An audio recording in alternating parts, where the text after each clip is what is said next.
Это река Лиммат в Швейцарии. Сегодня течение очень сильное.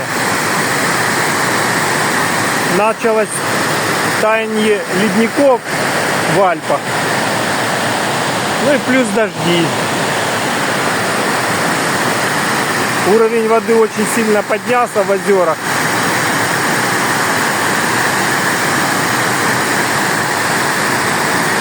Мощный поток. Обычно он гораздо слабее.